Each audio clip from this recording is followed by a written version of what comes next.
Surgery दुनिया में किसने की है? पहली प्लास्टिक सर्जरी, एक बड़ा खतरनाक किस्सा है, आप सुनोगे तो दीवाने हो जाओगे। दो ही व्यक्ति थे पूरी दुनिया में डॉक्टर, ठीक है, एक हकीम लुका और एक आपका साथी सुश्रुत। हकीम लुकमान जो साथी आपका अरब था, हकीम लुकमान ने, सुनना 2 मिनट मेरी बात, जल्दी जल्दी करोगे तो भाग जाओ फिर, ठीक है। हकीम लुकमान ने एक व्यक्ति को भेजा था, हकीम लुकमान ने भेजा कि भाई उसको पता चला कि कोई सुश्रुत नाम का भारत में बहुत बड़ा व्यक्ति है। चरक के लिए भी एक कहानी बड़ी प्रसिद्ध है, कुछ लोग इस कहानी को चरक से जोड़ के देखते हैं, कुछ सुश्रुत से जोड़ के देखते हैं। तो उसने भेजा कि भैया एक काम कर, अगर वो बहुत बड़ा डॉक्टर है ना, चरक या सुश्रुत कुछ भी मान लो आप, अगर वो भारत का बहुत बड़ा डॉक्टर है ना, तो ये जो है ठीक करके दिखाएगा।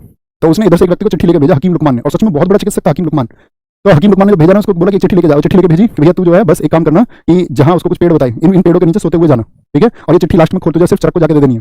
तो वो व्यक्ति ऐसे ही आया, 6 महीने घूमते घूमते भारत आया, 6 महीने तक घूमता रहा भारत में, ढूंढते ढूंढते पहुंचा। अब उसने वो जो जगह उसे बताई थी ना रुकने की, उन सबकी वजह से उसकी जगह शरीर में क्या हो गया, खाज खुजली हो गई पूरी बॉडी पर, और पूरी बॉडी उसकी सड़ने लग गई। मतलब एक तरह से जिस टाइम वो चरक के पास में पहुंचा तो उसकी बॉडी क्या थी, एकदम से सड़ने को तैयार थी, मतलब ऐसी हालत हो गई थी। उसने आकर के वो चिट्ठी उसको दी, तो वो हकीम लुकमान का पत्र था। अब सोचो क्या लिख रहा होगा उस पर। हकीम लुकमान ने क्या कहा था उसे, भाई साहब अब इसे ठीक करके भेजो। तो उन्होंने उसको रुका अपने यहाँ, खाना वाना खिलाया, पूछा भैया कहाँ से आए हो, तो वो भी जानते थे हकीम लुकमान को क्योंकि बहुत चर्चित व्यक्ति था। तो उन्होंने उनसे बस एक ही बात कही थी, भाई जब तू इधर से जाएगा तो 6 महीने जहां जहां नीम का पेड़ मिला उसको नीचे सोते जाना।